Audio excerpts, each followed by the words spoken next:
This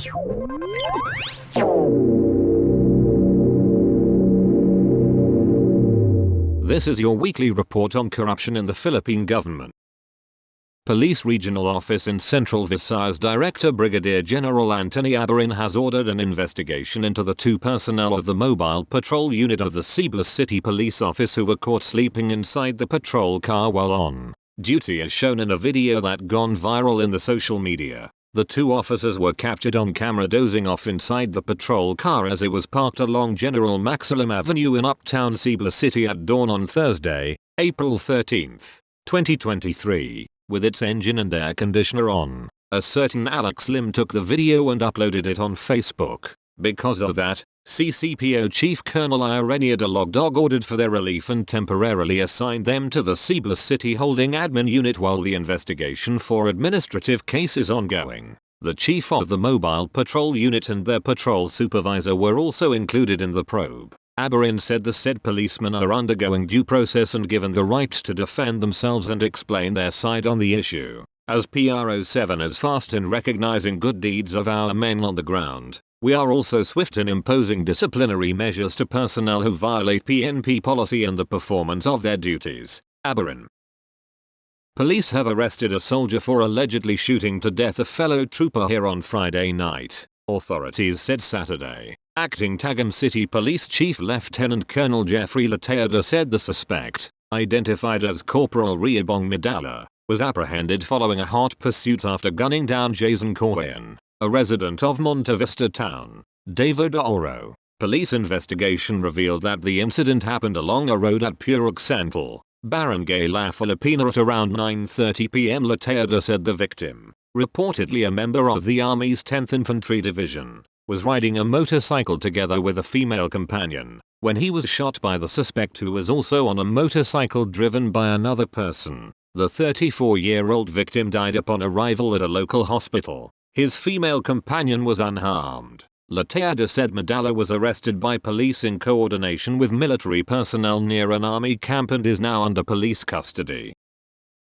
An employee of the National Irrigation Administration and his daughter escaped unscathed from an ambush perpetrated by still unidentified gunmen in Barangay Labu-Labu here Monday. The initial police report said Ismael Gudel was driving his white sports utility vehicle when they were waylaid near Labu-Labu Bridge past 6:30 am, a few meters away from an army checkpoint. Gudel, an employee of Cabalnan Irrigation System in Sheriff Agwak Town, was taking his daughter to school in Esperanza, Sultan Kudarat. Municipal Police Station Chief Captain Ramilo Sarame said they are investigating the incident. A rookie policeman landed in jail after he was caught selling shabu in a buy bust conducted by agents of the Philippine National Police Integrity Monitoring and Enforcement Group in Ginobatan, Albay. Nabbed was patrolman Joshua Resence, assigned to the Regional Headquarters Support Unit of the Police Regional Office 5. IMEG Director Police Colonel Victor Rosid said the operation against Resence was carried out after an arrested drug user squealed the rookie cop's name as the source of illegal drugs during an interrogation. A buy bust was then carried out which resulted in the arrest of Resence in Purok 1, Barangay San Rafael on May 11 after receiving the 16,000 pesos marked and boodle money from the poser buyer as payment for the shabu. Rosid said Resence is now temporarily detained at Ginobatan MPS for documentation, proper disposition, and eventual filing of cases. An official of the Philippine National Police was detained after the Senate Committee on Public Order and Dangerous Drugs cited them for contempt on Tuesday. Captain Jonathan Sasonko, head of the PNP's Drug Enforcement Unit Special Operations Unit, earned the ire of Senator Ronald Beto de la Rosa for what seemed to be an evasion of questions regarding the identity of the informant in connection with the seizure of 990 kilograms of crystal methamphetamine or shabu worth 6.7 billion pesos. This was reportedly the subject of the pilferage attempt. Sasonko was among the 49 cops found liable for the alleged cover-up of irregularities in the police operation. Beto asked Sasonko who the informant was, but the latter said he only had the informant's phone number. When asked about the phone number, Sasonko said the phone where the number was saved was already gone. "This alibi is too much. You're taking too much of our time," Beto said. The senator then cited Sasonko for contempt. His fellow lawmakers did not object to the motion. Sergeant of Arms, take physical custody of Lieutenant General Sosonko, Beto ordered. This man is lying too much. You called the informant. Then you will tell us you don't have the number? You just fool this committee like that?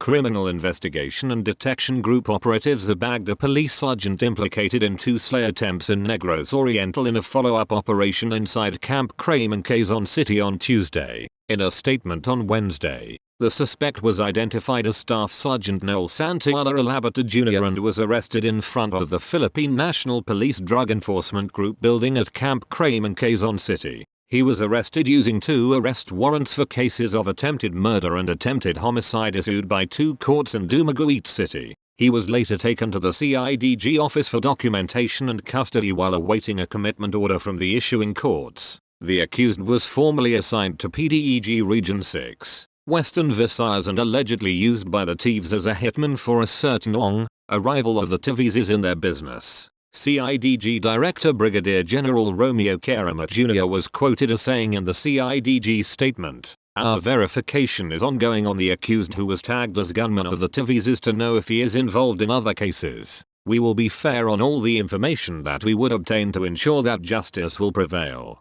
he added.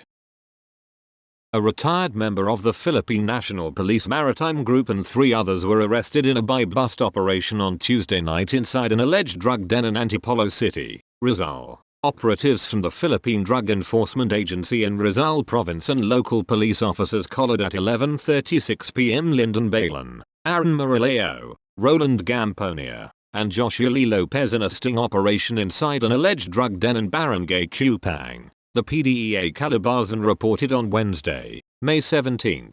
Authorities seized 13 grams of shabu worth 89,700 pesos and various drug paraphernalia from the arrested suspects, all residents of Cupang. The report tagged Balin as a retired maritime police, but did not specify who among the arrested suspects is the drug den maintainer. 3 persons, including a government employee of Davao Oriental, were arrested in an anti-drug operation on Wednesday night in Mati City, authorities said on Thursday, May 11.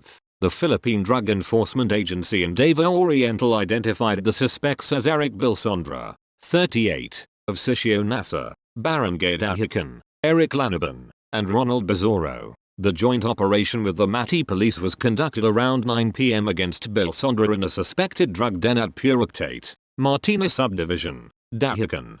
PDEA Davao Oriental said in a report, a confidential agent bought from Bilsondra a sachet of suspected shabu for 1,000 pesos, leading to his arrest. Also apprehended were Lanaban, a job order employee of the Davao Oriental provincial capital, as well as Bizarro, who were caught sniffing suspected shabu at the scene. Recovered at the scene were a medium-sized heat-sealed plastic sachet with suspected shabu weighing about 6 grams worth 40,800 pesos, assorted drug use paraphernalia, and the marked money used in the operation. Cases of violating the anti-drug law were filed against the suspects. Police Brigadier General Jose S. Hidalgo Jr., Police Regional Office 3 Director, announced Thursday, May 18, the relief of a chief of police in central Luzon over illegal gambling. Hidalgo said he relieved the chief of police due to his failure to monitor illegal gambling operations within his area of responsibility. He said that he has given an ultimatum to all police chiefs in Region 3 to curb illegal gambling in their areas. Failure to do so, he said, will result into immediate removal from post as the one-strike policy is strictly being implemented. The PRO3 learned of the police chief's failure to contain illegal gambling after a concerned resident informed them that illegal color games are still proliferating inside a fun fair in Orion, Bataan. This was verified by the Special Operations Group of the Regional Intelligence Division 3 and a raid was conducted that led to the arrest of the operators and bettors.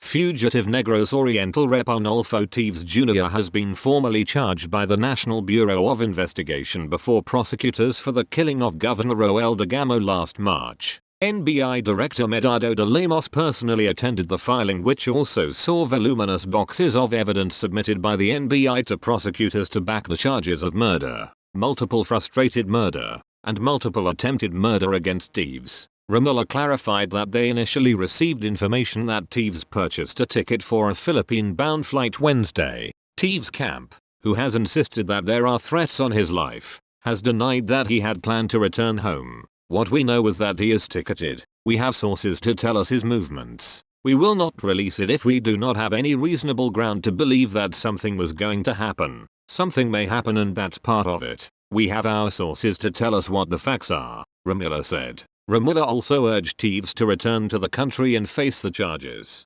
Well, flight is an indication of guilt, by any language, by any jurisdiction, by any legal system, the DOJ chief added. Romulo said the presence of Teves is required if he wants to formally refute the allegations that he masterminded the attack which resulted in the death of their family's political rival and 9 others. It could not be filed in absentia. He has to personally appear to swear by the contents of his counter-affidavit, the DOJ chief said, adding that the same cannot be done by Teves online or before a Philippine embassy abroad. He cannot do that. He has to come home or they can file the case in court and the warrant will be issued in absentia, Romulo said.